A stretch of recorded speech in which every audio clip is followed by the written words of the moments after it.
Fala pessoal do Nicolaudino!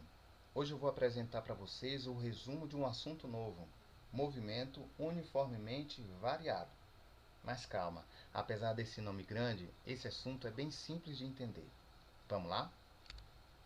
Para começar, nós precisamos saber que nesse tipo de movimento a velocidade é variável, ou seja, um móvel pode aumentar a sua velocidade ou diminuir a sua velocidade.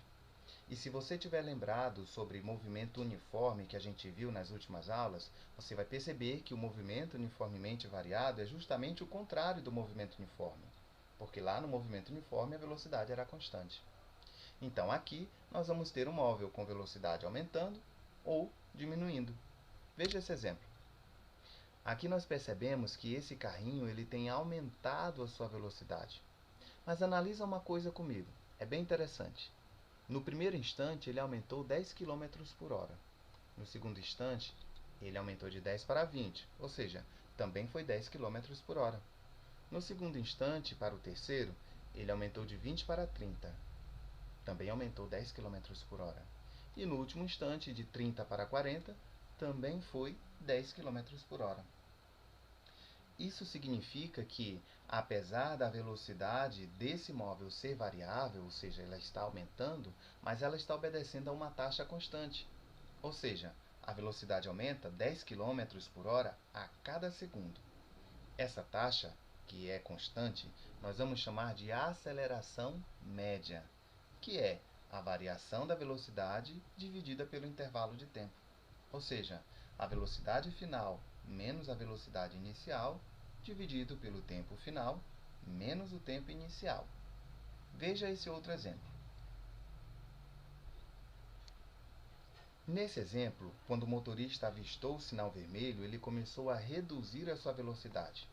Então, nós percebemos que ele também está obedecendo a uma taxa constante, ou seja, de 30 para 20, de 20 para 10, até ele parar. Aqui, a velocidade diminui 10 km por hora a cada segundo. Esse é o valor da aceleração. A aceleração escalar média é a variação da velocidade num intervalo de tempo muito pequeno, como nesse caso, a gente viu de 1 segundo. Por isso, a gente costuma dizer que é quando o tempo tende a zero.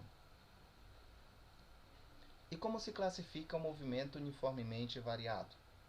As classificações anteriores de progressivo e retrógrado ainda continuam valendo. Porém, nós vamos acrescentar também o movimento acelerado, que é quando a velocidade aumenta, e o movimento retardado, que é quando a velocidade diminui. Nesse caso, o primeiro exemplo que a gente viu, o carrinho azul, é o movimento acelerado. E o segundo exemplo, o carrinho laranja, é o movimento retardado. Mas nós também podemos analisar a classificação do movimento através dos sinais da velocidade e da aceleração. Se a velocidade e a aceleração tiverem sinais iguais, o movimento é acelerado. Mas, se a velocidade e a aceleração tiverem sinais diferentes, o movimento é retardado. Então é isso, pessoal. Na próxima semana, nós vamos trabalhar exemplos específicos sobre movimento uniformemente variado. Até lá!